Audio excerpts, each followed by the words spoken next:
Oke, untuk malam hari ini kita akan membahas terkait dengan materi geometri dan eh, penyajian data.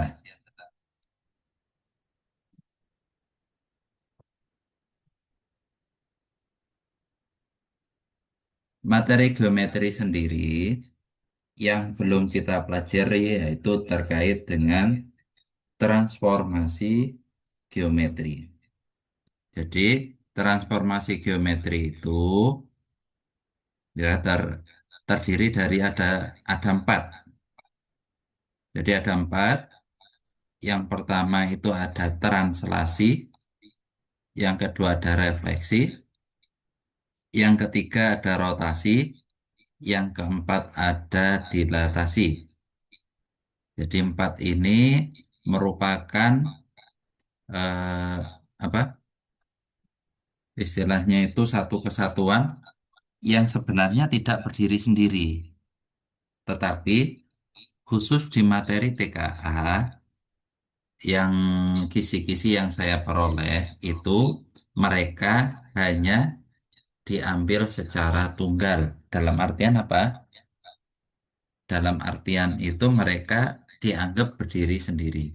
Tetapi pada kenyataannya, ketika diimplementasikan di soal, itu biasanya gabungan.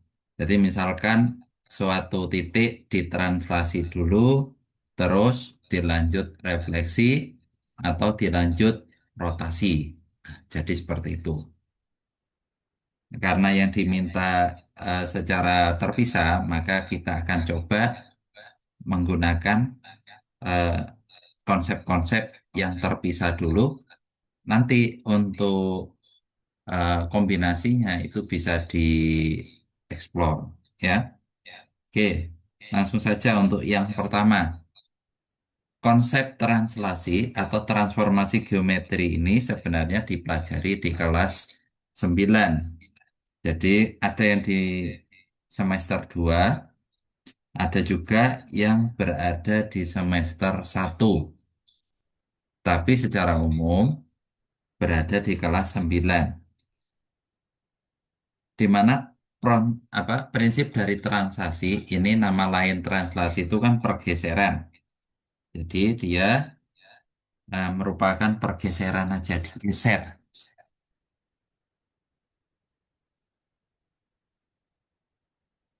Jadi kalau misalkan aturannya kalau dia digeser ke kanan seperti pada Kartesius ya. Nah, kalau ke kanan itu kan nilai X-nya bertambah positif. Nah, kalau ke kiri negatif. Kalau ke atas positif, kalau ke bawah negatif. Ya, jadi kita pergeserannya ngikut dari Kartesius, di mana untuk perpindahan ke kanan itu positif, ke kiri negatif, ke atas positif, ke bawah negatif. Misalkan, jika titik M 4,3 ditranslasikan oleh titik min 1,3, tentukan bayangan oleh titik M. Ya, ini tinggal ditulis saja. Biasanya bayangan itu disimpulkan pakai tanda aksen. Jadi ini boleh ditulis M aksen. Nah, itu merupakan bayangan dari M. Nah, bagaimana untuk mencari bayangan? Nah, secara umum penulisannya itu kita tuliskan dalam bentuk X, Y. Nah, titik koordinat itu kan X, Y.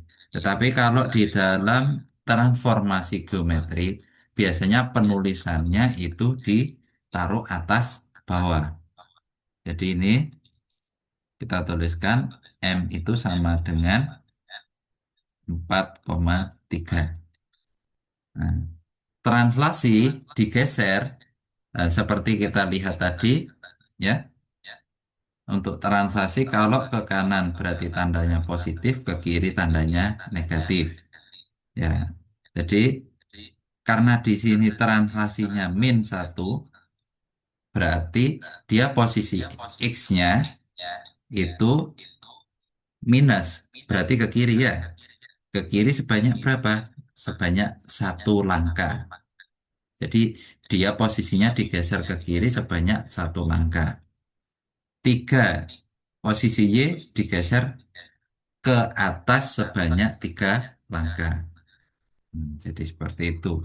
Ini boleh kita tuliskan ya. M aksen tidak lain adalah apa? Tadi ada 4,3 kita tuliskan di sini 4 di sini 3. Nah, terus ditambah -1,3. Tinggal ditulis 4 tambah -1 adalah 3, 3 tambah 3 adalah 6. Berarti bayangan dari M atau M aksen tidak lain ada di titik 3,6. Itu translasi. Oke,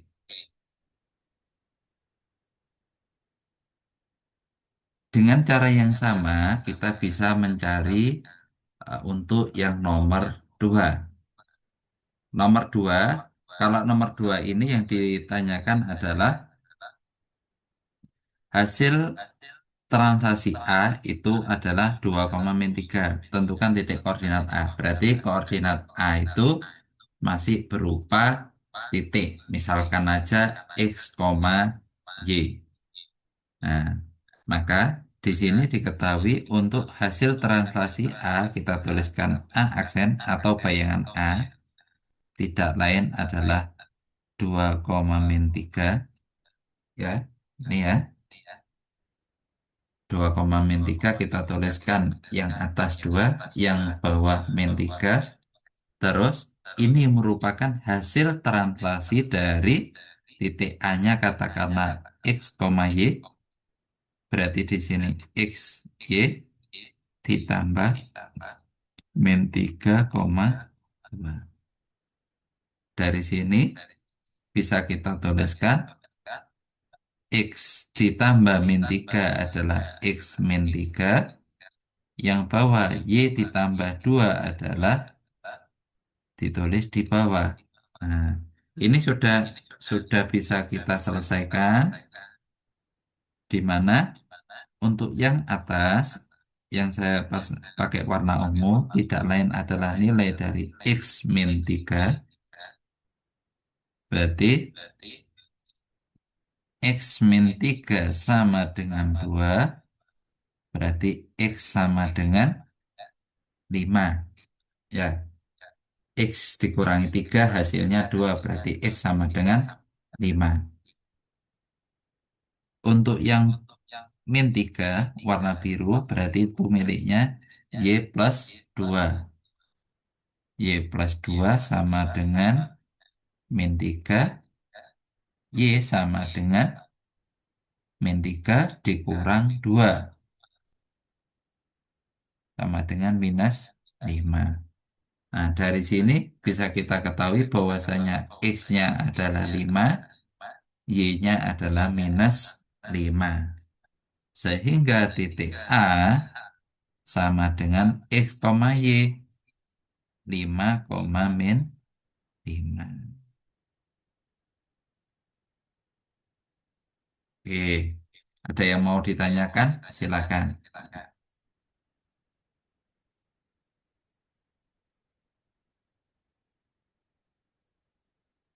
Lalu untuk yang nomor 3 bagaimana? Nomor 3 itu merupakan penerapan dari konsep translasi. Ingat, translasi itu nama lainnya adalah pergeseran. Berarti kalau benda itu hanya digeser, kira-kira luasnya bagaimana? Coba dikasih di kolom chat, apakah luasnya semakin besar semakin kecil atau sama. Silakan.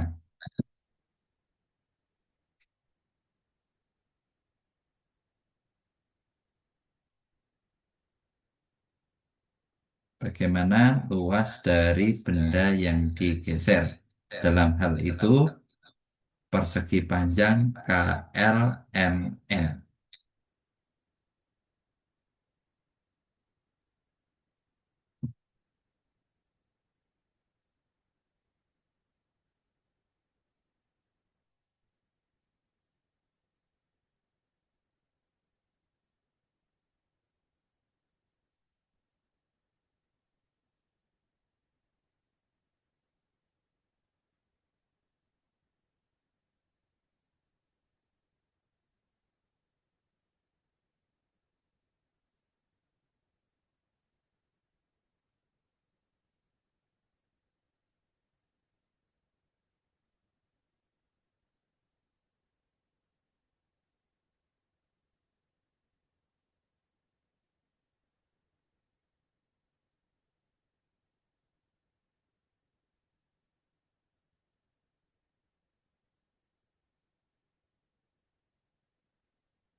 Ya, kira-kira yang mana itu?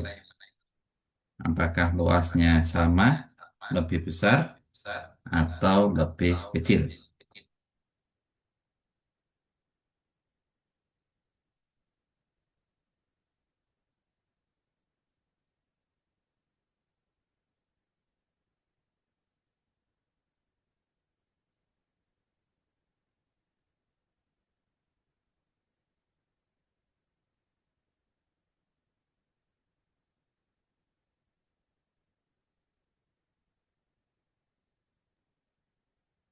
Misalkan kalian punya benda, katakanlah piring. Nah, terus piringnya itu digeser. Nah, kira-kira luasnya bagaimana? Kalau hanya digeser, berarti luasnya, ya benar. Ya, jadi luasnya itu adalah sama. Jadi mau itu digeser dimanapun atau ditranslasikan kemanapun, benda tersebut akan memiliki luas yang tetap. Jadi ini nomor 3, persegi panjangnya memiliki luas yang sama. Berapakah luasnya?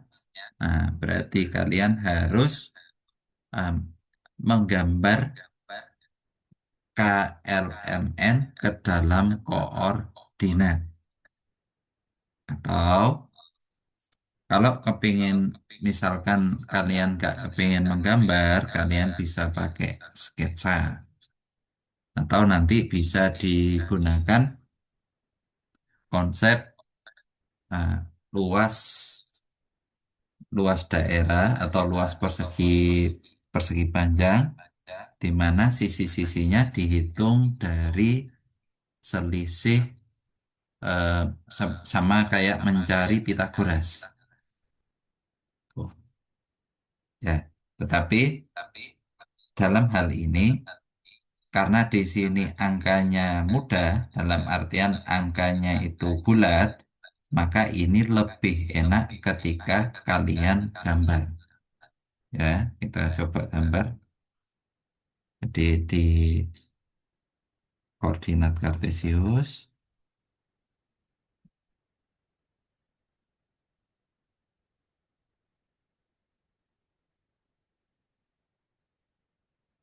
-3. Titik K kan -3,5 ya.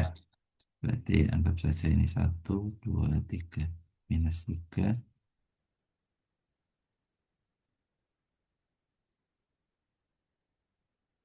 di titik K. Terus titik L-nya -4,2. Artinya apa? X-nya -4, Y-nya 2. Berarti di sini posisi K, L. Terus di sini M. M-nya itu berarti 3,0. Ini 0, 1, 2, 3. Ini M. Terus N-nya 4,3.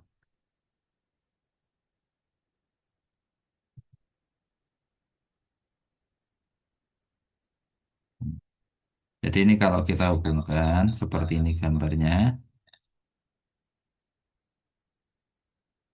Nah, perseginya itu persegi panjangnya bentuknya seperti apa? Miring. Jadi kalau kita lihat dari Kartesius itu sama kayak persegi panjang yang diputar. Jadi kalian harus mencari posisi LM ya dan KL. Nah, LM dan KL inilah yang kita cari untuk ini lebar, ini panjang. Dengan apa? Dengan memanfaatkan konsep Pitagoras. Ya, konsep Pitagorasnya bagaimana? Coba dilihat ini. LM yang saya kasih warna ungu ya. Ini M, ini L, terus di sini kan saya kasih ya min 4 kan. Nah, ini sudah bisa kita tarik, kita apa? Kita hitung ya bahwasanya di sini panjangnya adalah berapa ini? Dari -4 ke 3 yaitu tuh 7. Terus dari ini kalau kita hubungkan di sini adalah 2 ya. Berarti untuk mencari LM kita menggunakan Pitagorasnya 7 kuadrat ditambah atau ditulis dulu aja LM kuadrat sama dengan 7 kuadrat ditambah 2 kuadrat atau LM kuadrat sama dengan 49 ditambah 4 53. LM adalah akar 53. Jadi panjang dari persegi panjang tersebut adalah akar 53. Lebarnya bagaimana?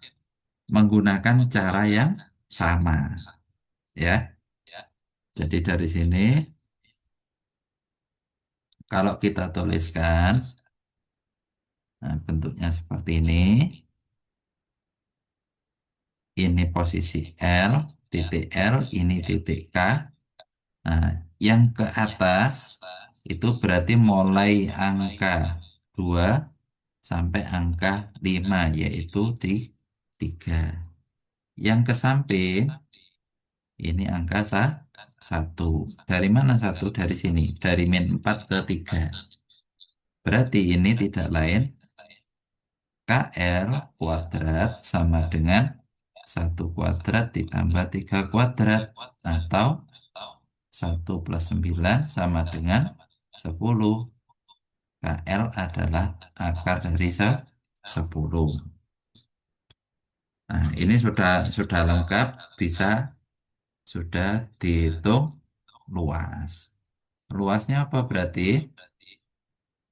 Panjang kali lebar.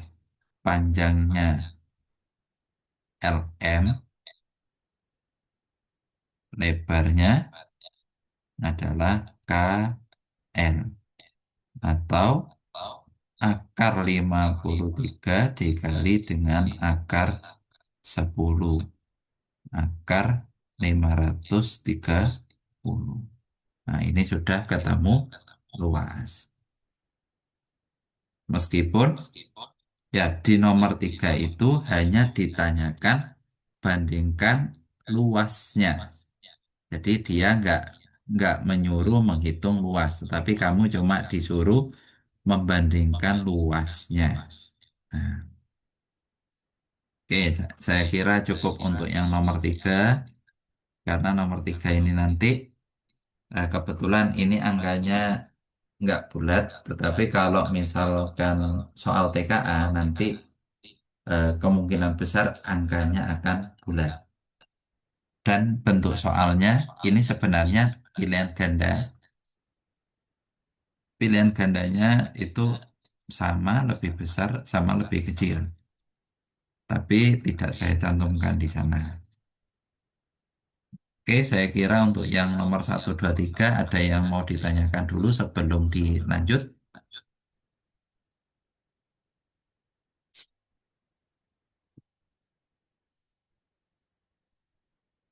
Kalau tidak ada, bisa kita lanjut yang bagian kedua yaitu refleksi. Refleksi itu nama lain dari pencerminan. Layaknya kalian bercermin, maka refleksi itu konsepnya sama dengan itu. Jadi apa? Letaknya sama, maksudnya jaraknya ya, jaraknya atau panjangnya sama, tetapi letaknya akan berseberangan dengan cermin. Jadi kalau misalkan ini benda nyata, ini asli, nah ini maya atau ini nyata ya. Jadi sama dengan konsep pencerminan pada materi fisika.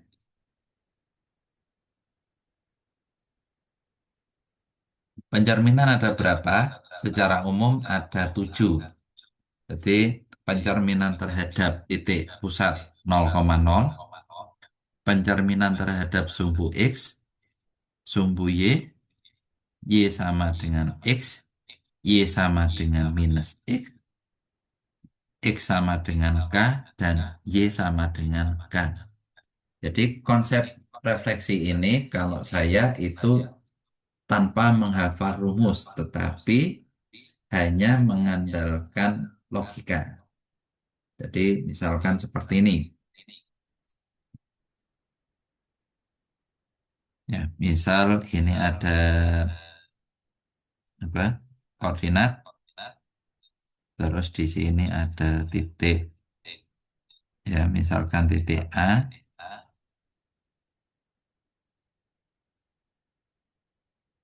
Nih, misalkan di sini ada titik A 5,2.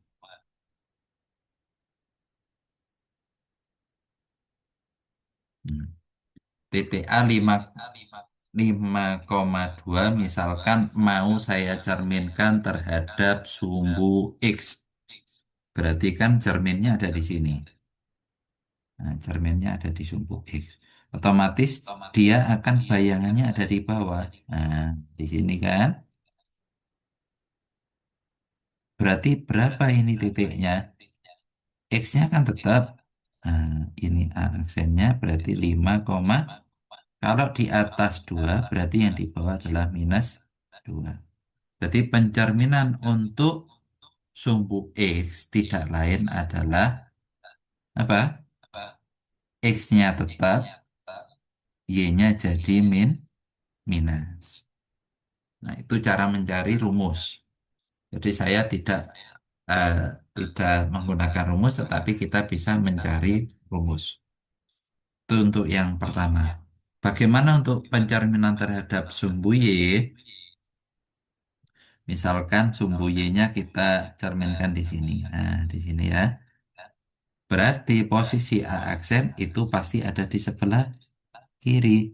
Nah, dari titik A. Di sini. Nah, ini A double aksen atau bayangan kedua.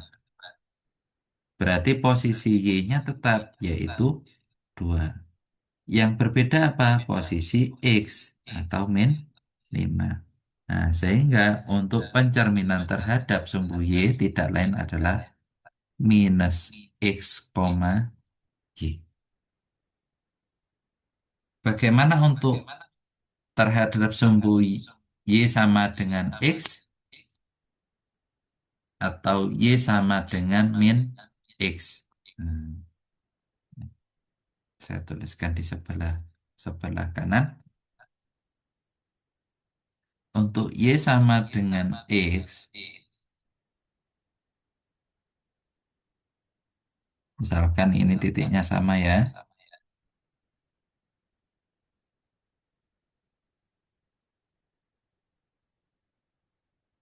Nah, Y sama dengan X, itu kan posisinya seperti ini garisnya. Nah, berarti otomatis yang dihitung jarak ya, yang dihitung jarak itu kan seperti ini. Nah, jarak ini harus sama dengan jarak ini. Nah, ini berapa? Berarti coba dilihat.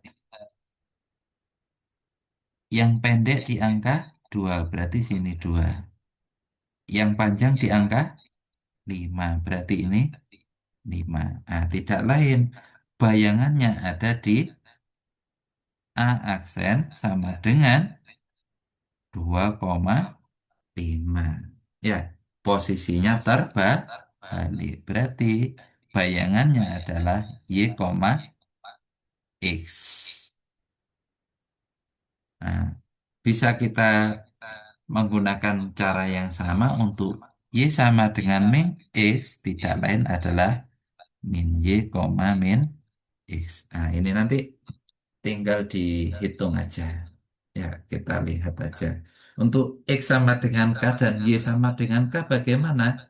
Nah, itu lebih mudah ketika nanti kita dihadapkan sama titiknya, baru nanti dibuat aja sketsa dengan cara yang sama. Jadi jaraknya harus sama terhadap cermin. Itu aja konsepnya. Yes, kita pakai contoh. Untuk yang nomor satu, mungkin sudah nyoba, kira-kira nomor satu ketemu jawabannya berapa? Yuk, silakan. Kasih waktu 1 atau 2 menit. Nomor satu dan nomor dua.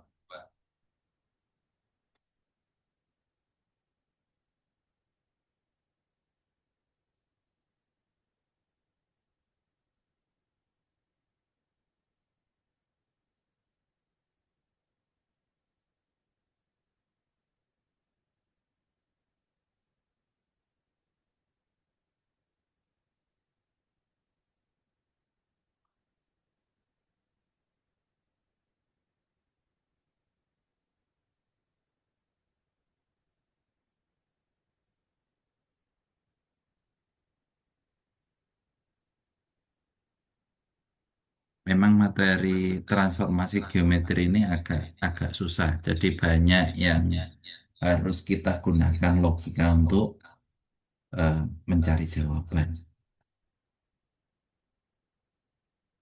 Karena kalau kita harus menghafalkan rumus, nah itu banyak. Apalagi untuk yang transformasi geometri, ini untuk tingkat lanjut, nanti akan dihubungkan dengan materi SMA atau MA itu di bagian matriks. Itu lebih panjang lagi. Yuk, kira-kira nomor satu jawabannya?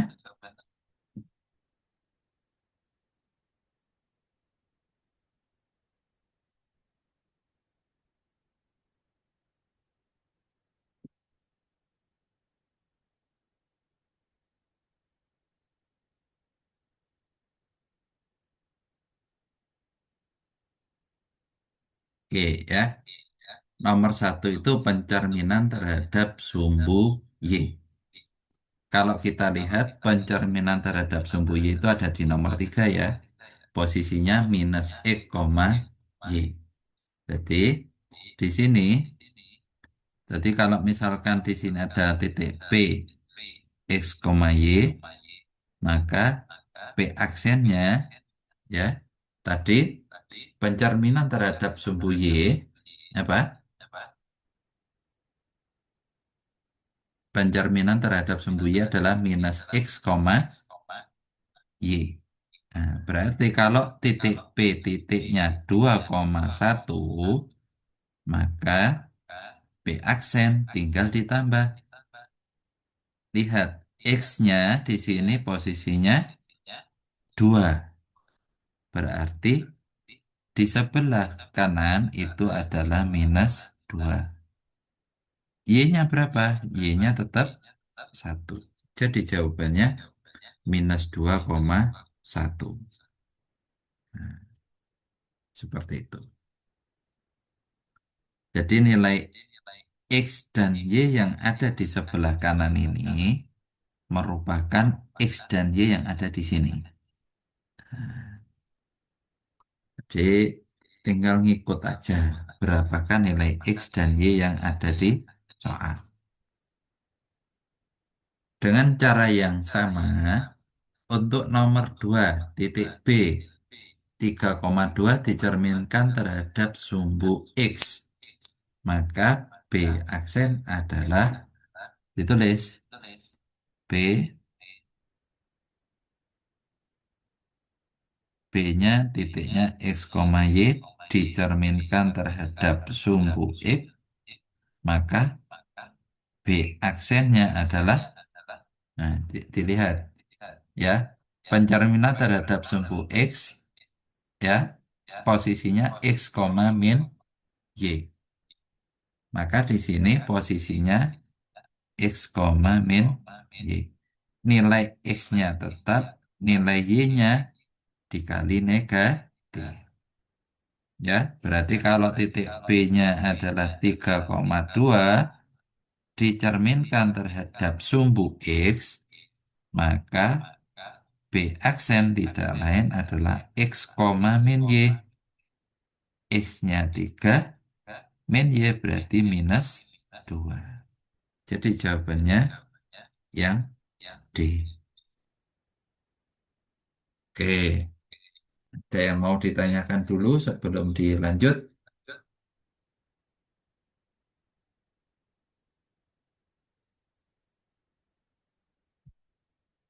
Insya Allah ini materinya agak baru karena mungkin untuk yang semester genap itu kan dimulai tanggal 5 ya. Oke, kalau sudah bisa kita lanjutkan di materi berikutnya. Nanti hasilnya akan saya share di grup. Oke, yang nomor 3. Dengan cara yang sama coba dicek jawabannya yang nomor 3. Ya, silakan.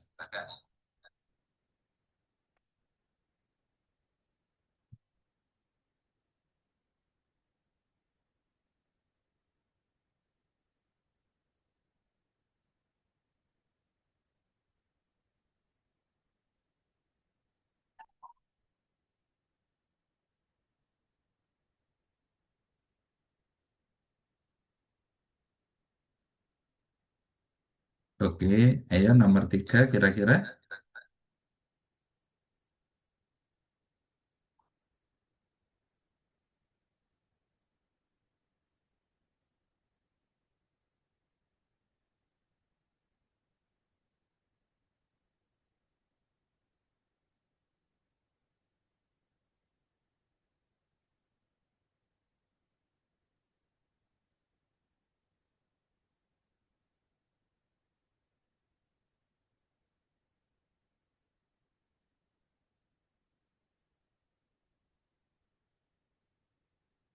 Oke, ya nomor 3 ya. Titik -4,2 direfleksikan terhadap garis Y sama dengan -X. Koordinat titik bayangannya adalah, jadi kalau misalkan ada katakanlah ini titik X, Y, titik A misalkan ya, X, Y direfleksikan terhadap garis Y sama dengan -X. Bayangannya adalah tadi ya, ketika ada Y sama dengan -X nomor 5 ini, maka bayangannya adalah minus Y, koma minus X. Berarti untuk yang ini berarti minus Y, koma minus X. Kita lihat titiknya adalah min 4,2. Berarti bayangannya min Y. Y-nya berapa di sini? Y-nya adalah 2. Berarti di sini adalah minus 2. Bagaimana dengan X? X-nya adalah minus 4. Berarti yang di sini min X ya. X-nya adalah min 4. Atau A aksen tidak lain adalah min 2, min ketemu min adalah plus min 2,4. Jadi jawabannya yang B. Nah, itu untuk yang nomor 3 kalau bayangannya berupa titik. Bagaimana jika bayangannya berupa garis, yaitu di aplikasi nomor 4? Nah, itu caranya hampir sama. Yang membedakan nanti adalah bagaimana kita mengintegrasikan hasil bayangannya ke dalam persamaan garis yang ada. Ya, oke. Masih ingat pencerminan terhadap sumbu Y? Titiknya apa tadi?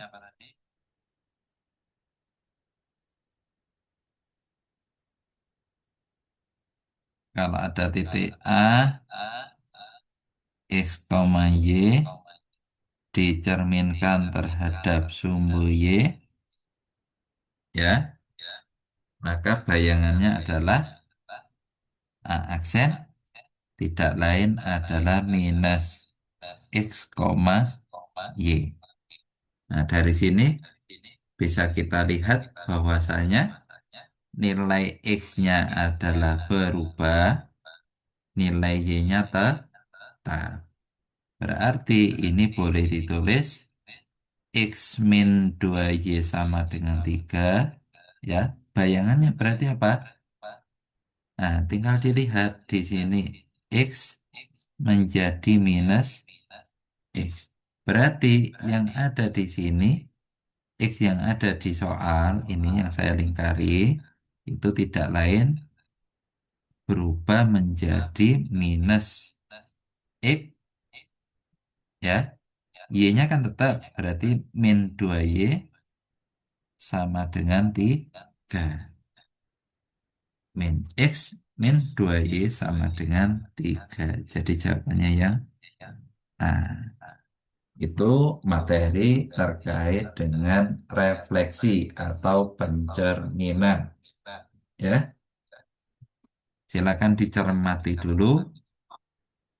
Kalau misalkan masih ada yang mau ditanyakan, silakan dicermati, dipahami. Kalau sudah, nanti akan kita lanjut materi selanjutnya yaitu rotasi.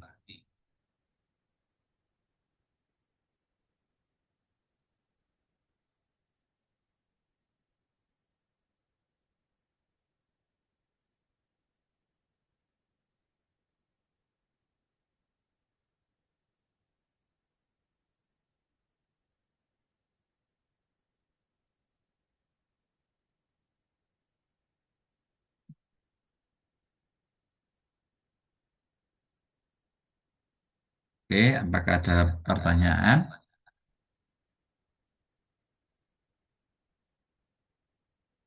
Ya, kita lanjut untuk materi rotasi. Ya, konsep dari materi rotasi itu sebenarnya eh, hampir mirip dengan refleksi, ya, di mana rotasi ini kalau kita hubungkan rotasi itu biasanya dengan komedi putar, ya, di mana komedi putar atau jarum jam secara umum, ya. jarum jam itu kan membentuk rotasi, yaitu ada yang searah jarum jam dan ada yang berlawanan jarum jam. Jadi ketika kita putar jarum jam, itu kan bisa muter searah atau berlawanan. Ya, di mana untuk yang berlawanan dengan arah jarum jam, dia nilainya adalah positif. Untuk yang searah jarum jam, dia arahnya negatif. Kenapa? Karena kita pakai acuan yaitu koordinat kartesius, di mana sudutnya ini 0, yang ke atas 90, 180, 270, kalau diteruskan 360. Jadi untuk yang ke arah atas itu dari 0 ke 90 dia memiliki nilai positif. Sehingga untuk yang berlawanan arah jarum jam itu nanti nilainya adalah positif. Nah, positif negatif ini biasanya digunakan apa? Yaitu ketika nanti materinya matriks di kelas 2 MA atau SMA. Secara umum konsep dari rotasi hanya ini aja. Ya, untuk lebih jelasnya bisa kita gunakan logika. Ya, oke. Coba dilihat untuk yang gambar sebelah kiri. Ya, gambar yang warna merah. Apakah gambar berwarna biru merupakan hasil rotasi dari gambar berwarna merah? Jawabannya ya. Nah, bagaimana merotasikannya? Tinggal diputar ya.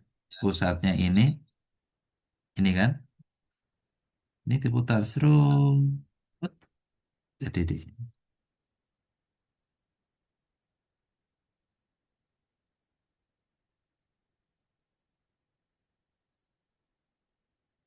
Ya, berapa ini sudutnya? Yaitu ini separuh, ini separuh. Berarti 45 atau 90 derajat. Ke mana? Ke arah kiri atau berlawanan jarum jam. Berarti dia sudutnya positif. Ini juga sama, ya. Diputar serut. Jadi untuk puncaknya juga sama. Nah, jadi untuk rotasi itu nanti memang secara umum lebih enak menggunakan gambar. Karena untuk rotasi sendiri, lam- yang difokuskan itu hanya gambar-gambar, sedangkan untuk teorinya nanti arahnya ke materi matriks trigonometri kelas 2 SMA atau MA. Ya, ini juga sama gambarnya, tinggal diputar aja. Nah, ini perputarannya berapa? Ya, perputarannya nanti akan bisa bisa dicari dari sini. Nah, ini sudutnya berapa ini? Sudutnya berapa? Ini 45, ini 90, ini 45. Atau karena ini lurus, berarti dia sudutnya 180 derajat. Jadi enak cara mengenalinya berdasarkan salah satu aja. Mungkin itu untuk materi rotasi ya. Memang agak susah, tapi lebih enaknya ketika nanti kalian memanfaatkan gambar yang ada. Yang terakhir, materi transformasi geometri bagian dilatasi. Dilatasi itu nama lain dari perbesaran atau perkecilan. Jadi dia gambarnya dibesarkan berapa kalinya atau dikecilkan berapa kalinya.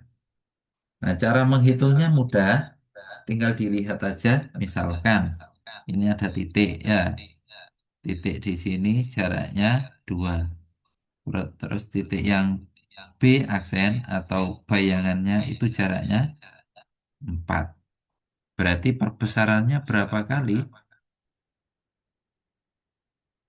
Yaitu dari 2 ke 4 perbesarannya 2 kali. Jadi faktor skalanya adalah K sama dengan 2.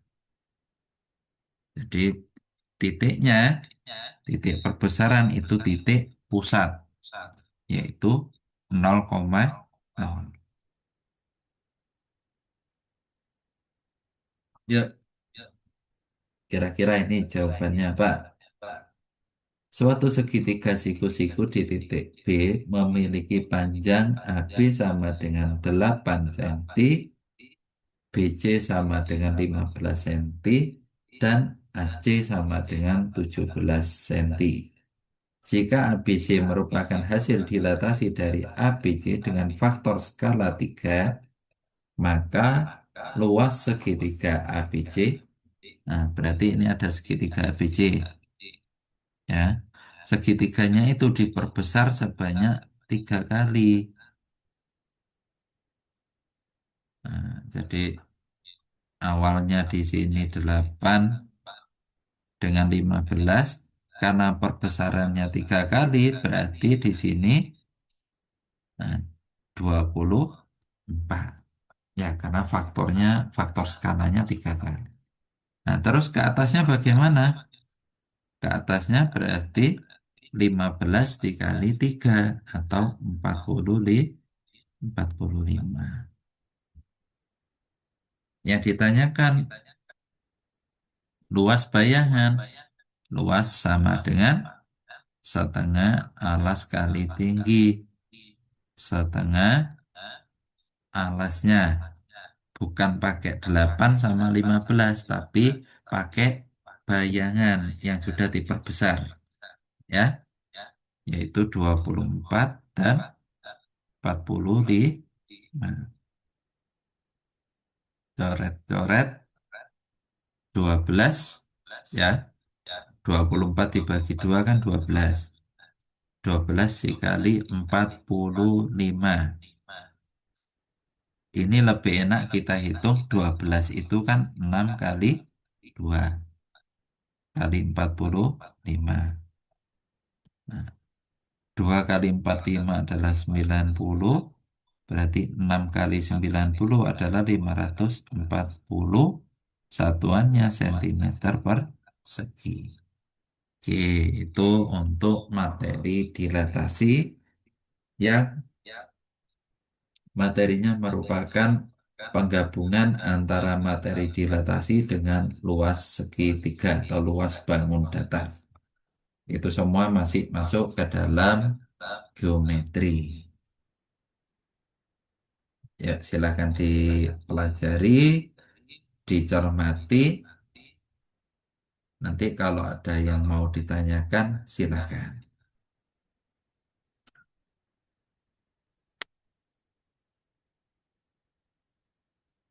Kita kasih waktu 1 menit untuk mencerna.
Oke, Saya rasa untuk materi ini cukup ya, karena materi geometri itu nanti banyak.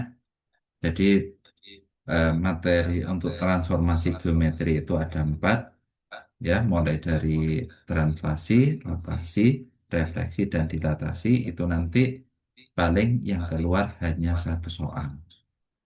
Jadi insya Allah tidak terlalu membebani untuk kalian, ya.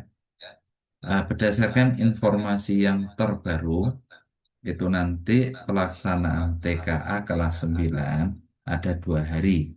Jadi hari yang pertama itu nanti bahasa Indonesia, hari yang kedua nanti adalah matematika. Untuk jumlah soal di matematika itu nanti komposisinya 15 soal dari pusat, terus ada 7 atau 8 soal dari daerah. Dengan kata lain, masing-masing daerah atau masing-masing kabupaten itu nanti akan dimintai soal oleh pusat, dan soal itulah yang nanti digenerate. Nah, jadi perpaduan antara jumlah soal yang dari pusat dan jumlah soal yang ada dari daerah-daerah. Dan daerahnya itu bukan cuma dari Jawa Timur saja, tapi dari seluruh Indonesia. Jadi bisa jadi soal yang diterima antara anak yang satu dengan anak yang lain untuk soal yang dari daerah itu akan berbeda-beda. Tetapi kalau untuk soal yang dari pusat, yang 15 itu sudah pasti sama. Untuk pelaksanaan TKA sendiri, itu informasi yang terakhir ada di bulan Maret. Ya, jadi persiapannya masih agak panjang. Dan di bulan Maret itu, Maret sampai April itu nanti pelaksanaannya langsung, tidak ada susulan. Sementara infonya seperti itu. Sehari ada 4 sesi. Sesi yang paling pagi itu setengah 8, terus sesi yang kedua itu jam 9. Setelah itu sesi yang ketiga jam 11. Terus sesi yang keempat itu sesi yang paling rawan ada di setengah 2. Kenapa paling rawan? Karena biasanya sesi keempat itu banyak halangan, mulai dari apa, ketiduran, terus aktivitas lain sehingga lupa. Oke, yang selanjutnya yaitu kita bahas terkait dengan penyajian data. Penyajian data ini sudah dipelajari di kelas 7, yaitu di semester genap, mulai dari penyajian data dalam bentuk tabel, terus bentuk diagram, maupun bentuk eh, narasi, ya. Jadi narasi, diagram, dan narasi, tabel, dan diagram. Terus untuk yang kelas 8 itu rata-rata, median, modus, dan jangkauan, ya.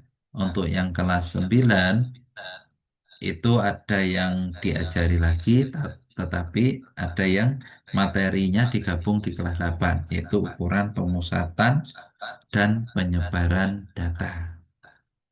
Oke, seperti apa materi penyajian data? Yuk kita bahas bareng. Untuk yang pertama, ya, untuk penyajian data itu ada materi dalam bentuk penyajian data teks atau naratif, ya. Terus bentuk naratif itu seperti apa? Seperti yang di sini. Jadi bentuk daftar atau berjajar atau naratif itu hampir sama, ya. Tapi kalau naratif teks itu biasanya dalam bentuk teks cerita yang panjang. Jadi misalkan data dalam suatu kelas terhimpun tinggi badan sebagai berikut. Misalkan 110, 130, 150. dan seterusnya. Nah, itu masuk ke dalam teks naratif. Nah, dari teks naratif biasanya lebih mudah ketika kita masukkan ke dalam tabel. Jadi kalau sudah dalam bentuk tabel, biasanya kan akan terdata, oh ternyata siswa yang memiliki nilai 56 ada 10 orang misalkan. Itu dalam bentuk tabel. Tetapi biasanya untuk penyajian data itu kalau tabel itu agak susah ketika membaca data. Maka biasanya dirupakan ada yang berbentuk diagram batang, ada yang berbentuk diagram garis, dan ada yang berbentuk diagram lingkaran.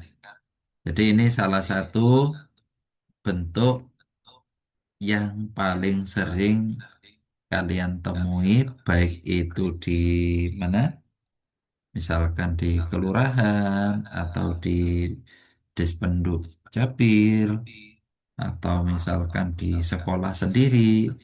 Nah, itu pasti ada bentuk-bentuk yang seperti ini.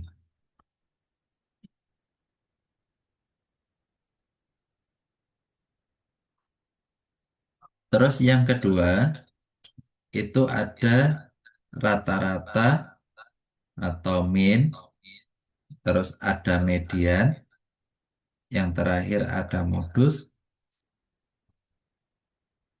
ya.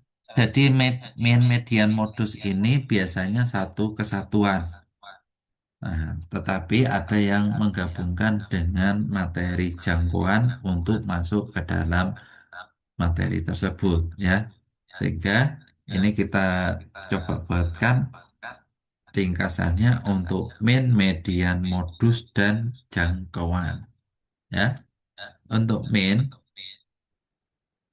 atau mean atau rata-rata itu dapat kita cari dari perbandingan jumlah data dibagi dengan banyak data.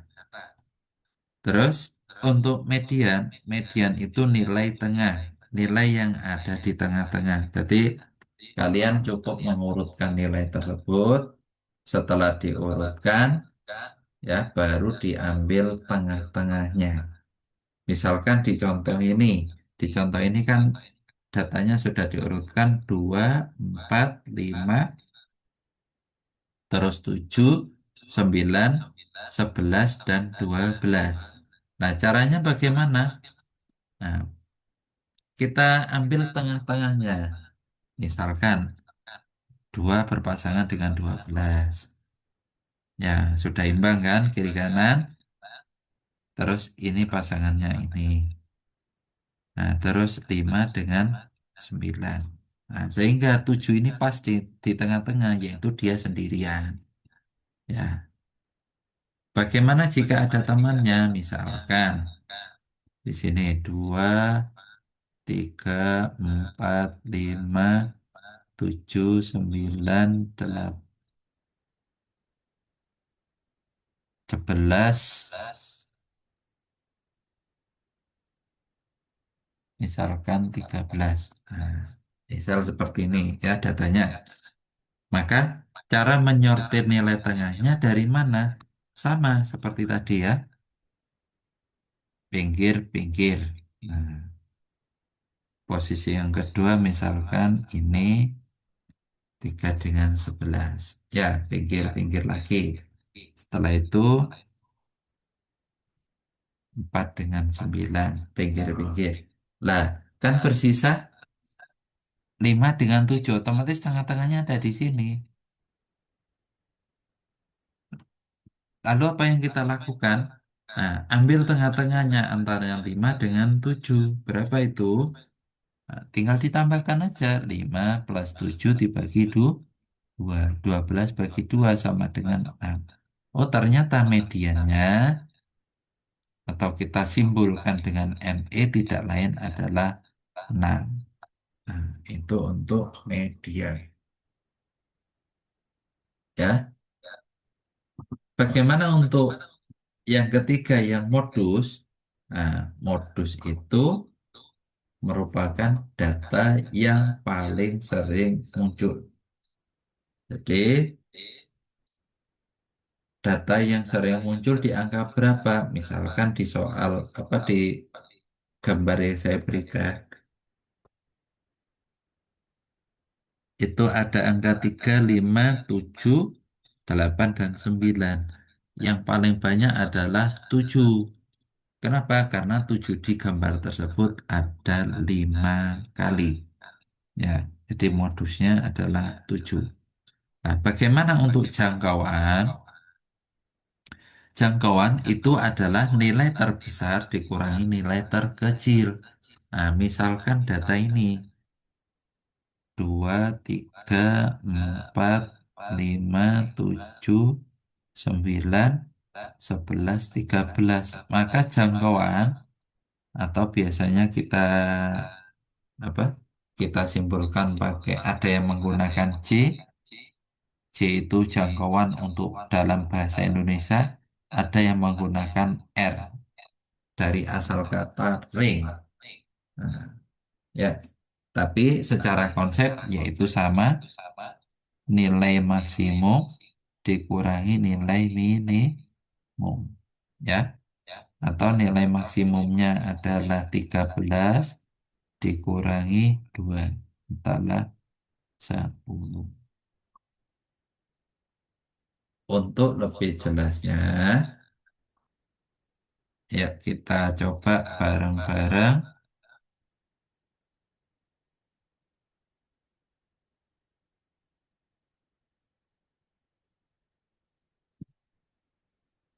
Ayo, silakan dicoba.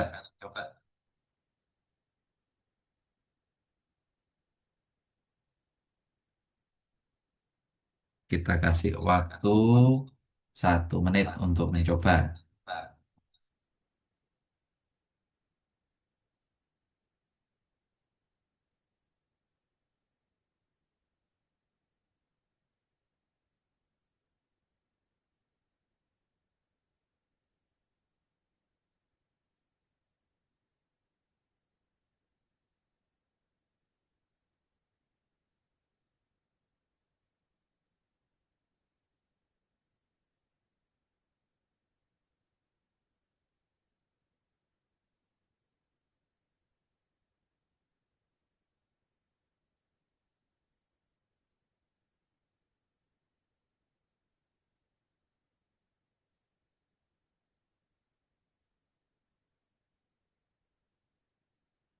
Yuk, kira-kira jawaban yang benar yang mana saja?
Yuk, kira-kira yang mana itu?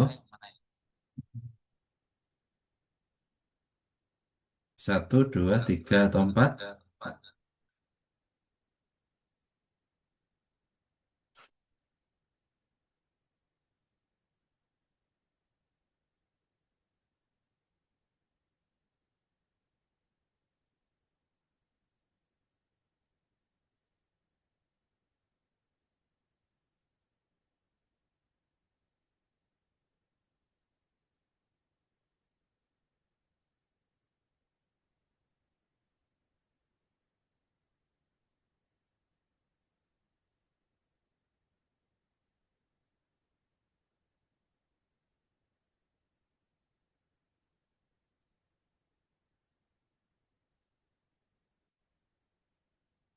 Oke, kita cek satu persatu ya. Jadi data yang disajikan ini merupakan data dalam bentuk tabel, di mana kolom nilai itu ada nilai 5 sampai 10, terus laki-laki perempuan ada jumlahnya ya. Yang mendapat nilai 5 itu ada tiga laki-laki, nol perempuan berarti nggak ada perempuannya. Terus mendapatkan nilai 6 itu ada dua laki-laki, ada tiga perempuan, dan seterusnya sampai yang mendapatkan nilai 10 yaitu satu laki-laki dan tiga perempuan. Oke, berdasarkan tabel tersebut, manakah pernyataan berikut yang benar? Yang pertama, rata-rata nilai siswa laki-laki adalah 7. Berarti kita harus mencari rata-rata dari siswa laki-laki. Ya, ingat, untuk mencari rata-rata adalah jumlah data dibagi banyaknya data. Nah, kita kita tuliskan rata-rata laki-laki. Rata-rata itu disimpulkan pakai X bar. Ya, ini dibaca X bar atau rata atau boleh rata-rata ya. Rata-rata laki-laki saya tulis X bar L berarti banyaknya data dibagi dengan jumlah data. Eh, jumlah data dibagi banyaknya data ya. Jumlah datanya berapa? Nah, ingat di dalam tabel laki-laki itu ada tiga ya, yang nilainya 5. Berarti kita disuruh mencari jumlahnya berapa? 5 kali 3 ditambah. Yang nilainya 6 ada dua orang. Yang nilainya 7 ada 5 orang. Yang nilainya 8 ada tiga orang. Yang nilainya 9 ada satu orang. Yang nilainya 10 ada satu orang. Dibagi. Ini jumlah laki-lakinya ada berapa? Kita hitung aja. 3 tambah 2 5 tambah 5 10 tambah 3 13 tambah 2 15. Berarti jumlahnya ada 15. Nah, tinggal dihitung.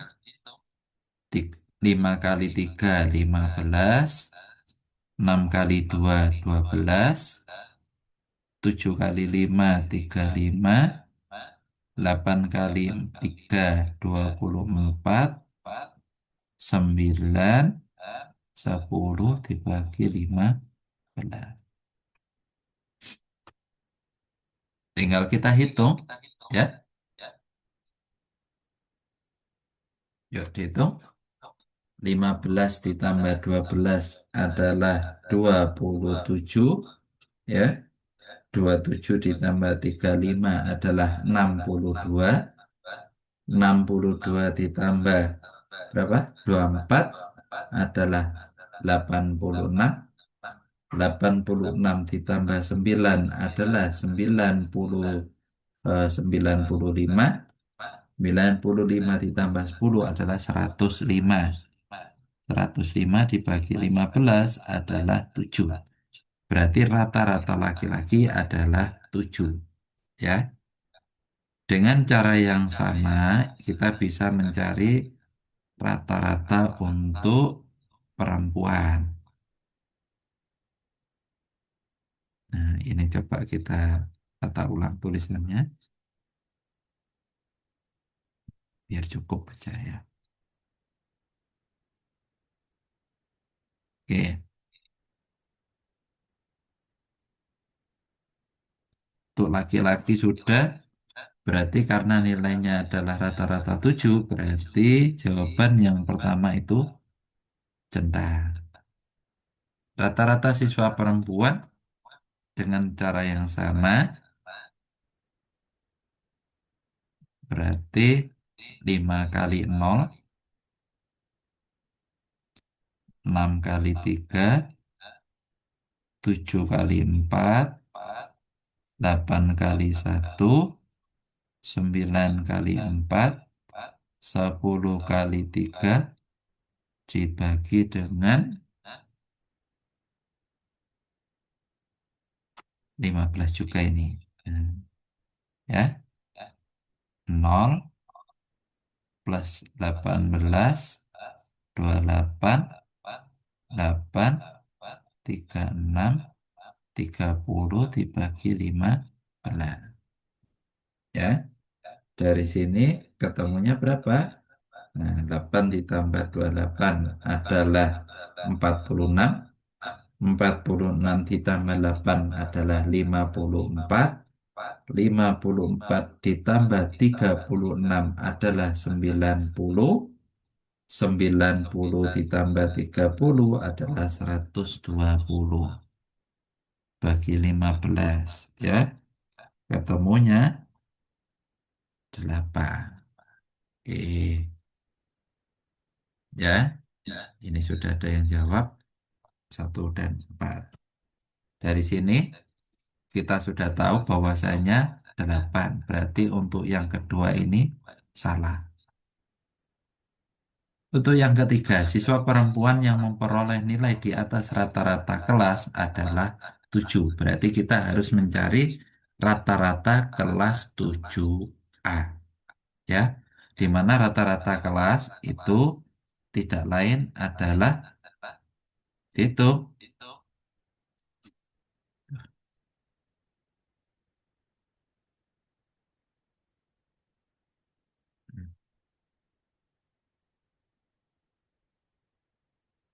Ya, rata-rata kelasnya kita hitung.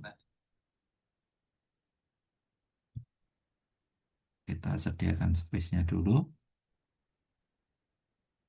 Jadi untuk rata-rata kelas,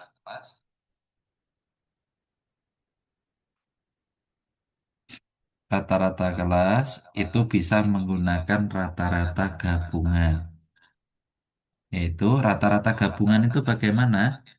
Nah, bisa kita cari menggunakan rata-rata yang ada, berarti rata-rata laki-laki dan rata-rata perempuan. Ya, rata-rata laki-laki dikali banyak siswa laki-laki, rata-rata perempuan dikali banyak siswa perempuan dibagi dengan siswa laki-laki ditambah siswa perempuan. Ya, ini merupakan eh, rumus untuk rata-rata gabungan. Nah, terus didapat dari mana itu? Nah, itu kan sudah dihitung. Rata-rata laki-laki tadi 7. Siswa laki-laki jumlahnya 15. Rata-rata perempuan 8. Jumlah siswanya 15 dibagi 15 ditambah 15. Ya. Nah, ini kalau kita hitung ya, coba dilihat. 7 kali 15 105 ditambah 8 kali 15 120 dibagi 30. 225 dibagi 30 ya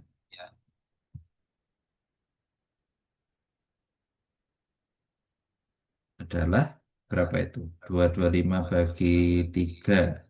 225 bagi 3 itu 75. Berarti ini 7,5.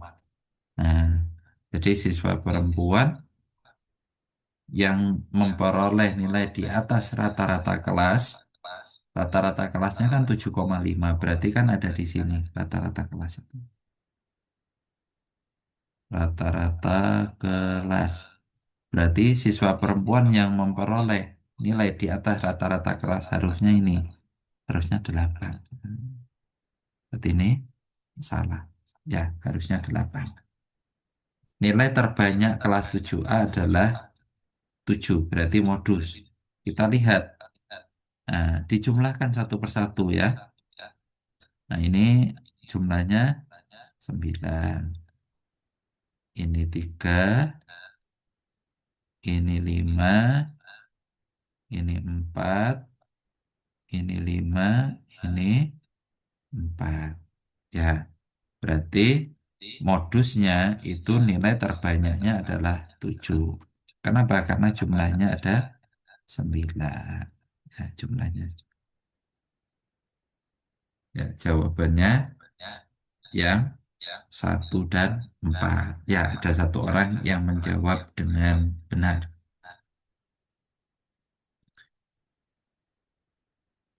Oke, silakan dicermati dulu.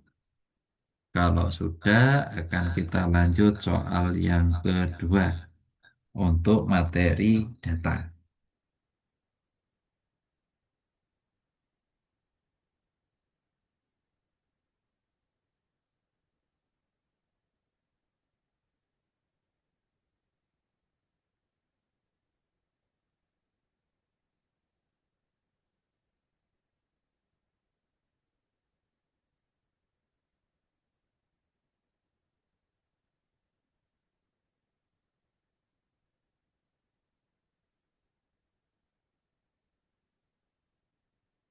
Oke, kita masuk ke data yang kedua. Ya, data untuk soal yang kedua. Perhatikan diagram batang di bawah ini. Berdasarkan data tersebut, manakah pernyataan berikut yang benar? Ya, kita kasih kesempatan kira-kira jawabannya yang apa ini? Nah, ingat ya di sini ada rentang. Kalau misalkan grafik tersebut tidak pas pada garis, berarti ini kita anggap di antara dua rentang yang berdekatan. Misalkan seperti bakso. Bakso ini kalau kita hubungkan, itu ternyata kan tidak pas di angka 16 dan angka 14. Berarti ini tengah-tengah antara 16 dan 14, yaitu sebanyak 15, 15 orang. Untuk soto, soto ini pas di garis kan? Berarti di sini 8 orang. Empek-empek. Empek-empek itu ada di antara 10 dan 12. Berarti di sini ada 11. Rawon. Nah, rawon ada di posisi antara 10 dengan 8, yaitu 9. Rujak. Rujak itu ada di posisi 6 dan 8. Berarti sini ada 7. Nah, setelah lengkap informasi ini, baru kita cari makanan paling banyak dipilih warga adalah bakso, yaitu benar. Karena apa? Banyak yang memilih itu ada 15 orang. Berarti untuk yang pertama jawabannya benar. Kita lanjut untuk yang ketiga. Banyak warga yang memilih rujak dan rawon adalah 16. Oke, kita cek. Rujak ada 7, ya. Rawon ada 9. 7 tambah 9 sama dengan 16 warga. Berarti yang ketiga benar.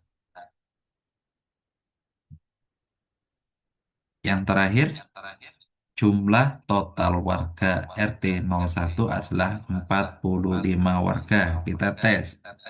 Berarti 15 tambah 8 tambah 11 tambah 9 tambah 7. Ya, 15 tambah 8 adalah 23. 11 tambah 9 20. Nah, ini 7 ya. 43 ditambah 7 sama dengan, berarti total 50 war. Berarti untuk yang keempat itu salah. Sekarang kita cek prosentase warga yang memilih menu empek-empek. Nah, untuk memilih menu empek-empek berarti prosentasenya sama dengan ketika kita mencari prosentase seperti umumnya ya, yaitu banyaknya warga atau banyaknya data yang memilih yang pempek dibagi dengan banyaknya warga dikali 100%. Ya, coret-coret ini 2. 11 kali 2 adalah 22%. Jadi jawaban yang ini salah. Itu nggak perlu dipilih ya, karena memang salah. Oke, silakan dicermati, dipelajari.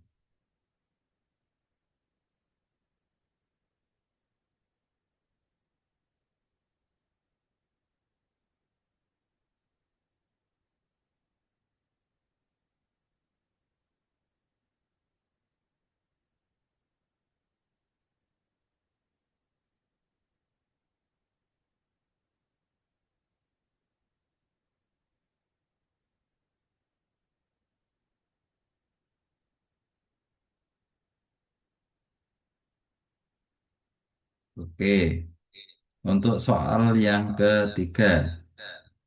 Soal yang ketiga ini hampir sama dengan soal-soal sebelumnya ya, terkait dengan data juga. Jadi kita tinggal hitung aja karena di data tersebut sudah jelas.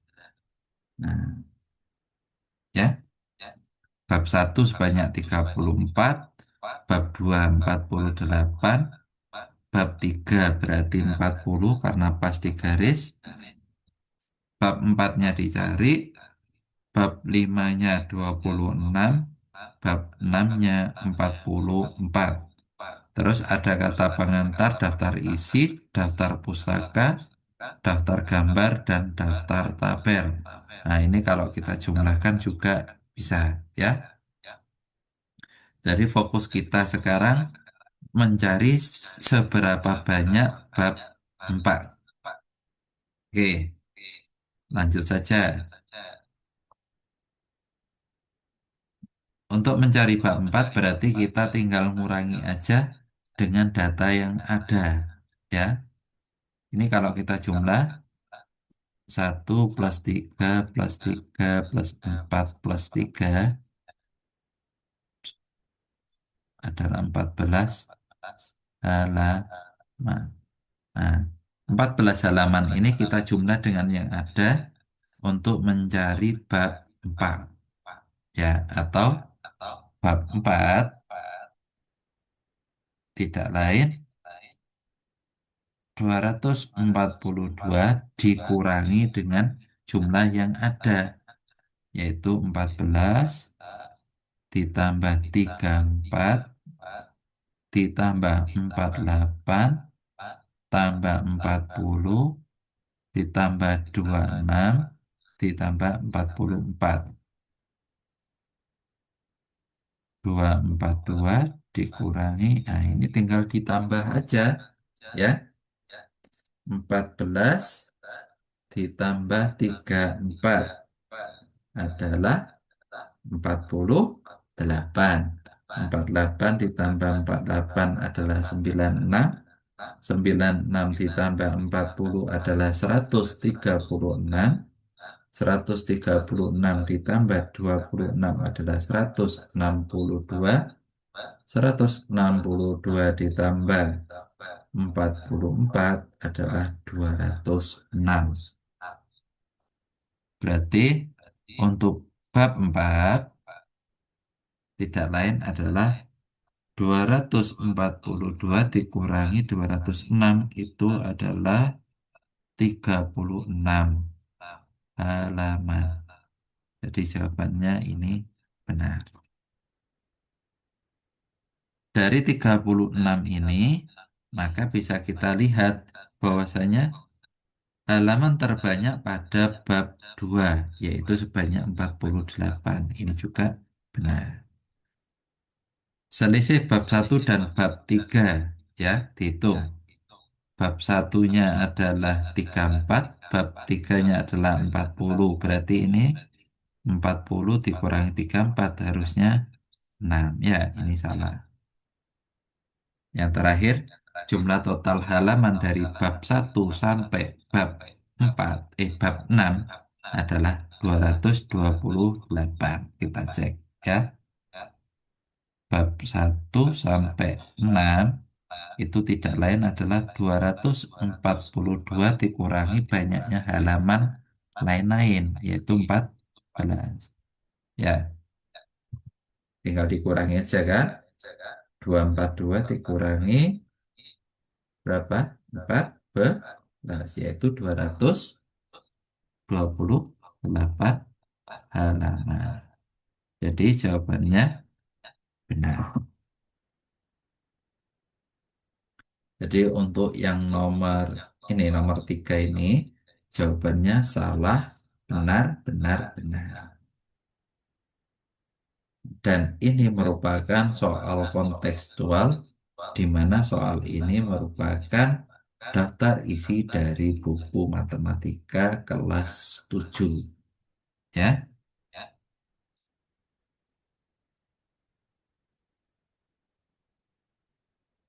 Nah, silakan dicermati. Kalau tidak ada masalah, bisa kita lanjut untuk soal yang terakhir, yaitu soal diagram lingkaran. Ya, diagram lingkaran ini secara umum hampir sama penyelesaiannya dengan diagram batang atau diagram yang lain. Tetapi ingat, diagram lingkaran ini nanti ada hubungannya dengan derajat ataukah prosentase. Ya, kalau misalkan di diagram lingkaran itu hubungannya sama derajat, maka untuk menghitung diagram lingkaran penuh itu sudutnya adalah 360 derajat. Tapi kalau hubungannya dengan prosentase, maka jumlahnya tetap 100%. Oke, dari data tersebut, coba kita cek yang pertama, yang belum ada adalah milik pendidikan anak. Nah, berapakah prosentase untuk pendidikan anak? Berarti 100% dikurangi. Yang ada berapa? Hmm, 100 dikurangi 15, 85. 85 dikurangi 20, 65. Ya, 65 dikurangi 10, 55. 55 dikurangi 15, 40. 40 dikurangi 5, 35. 35 dikurangi 23, berarti pendidikan anak itu 12%. Untuk jawaban pertama, benar. Nah, terus bagaimana untuk yang B? Uang yang dialokasikan untuk makanan adalah 23% kan? Berarti untuk yang B, makanan. Berarti 23% dikali yang ada berapa? 10 juta. Atau 23/100 dikali 10 juta. Nah, dari sini bisa kita sederhanakan ya. Berarti 23 dikali 100.000 ya. Atau 2.300.000. Nah, berarti untuk yang B salah.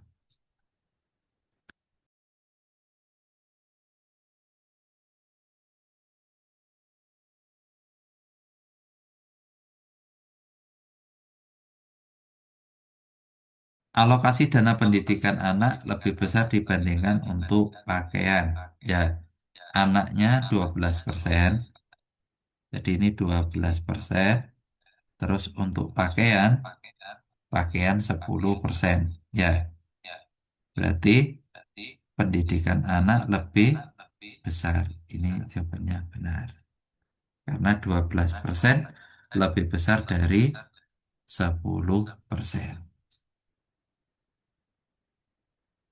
Yang D, total uang yang digunakan untuk simpanan dan transport adalah 2 juta. Simpanan tadi 15% ya.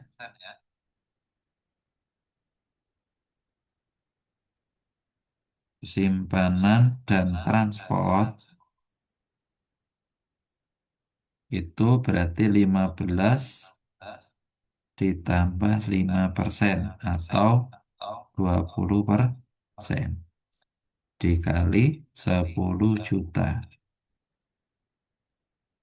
atau 20/100 dikali 10 juta.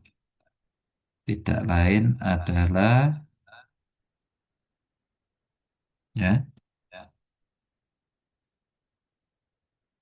2 juta.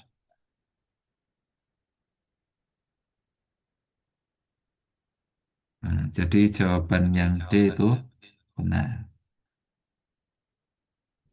Yang E, selisih untuk uang sewa rumah dan pendidikan anak adalah 500.000. Uang sewa rumah 15%, pendidikan anak 12%. Ya, oke, kita carikan space.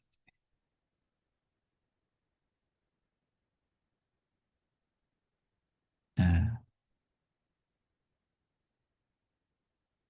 yang E, selisih berarti 15 dengan 12. 15 dengan 12 adalah 3%. Ya, 3/100 dikali 10 juta adalah 300.000. Jadi jawabannya salah ya. Untuk yang terakhir itu salah. Nah, jadi untuk soal-soal data, insya Allah sudah selesai. Untuk yang terakhir itu nanti kita bahas terkait dengan eh, peluang. Jadi peluangnya itu nanti hubungannya dengan ruang sampel, populasi,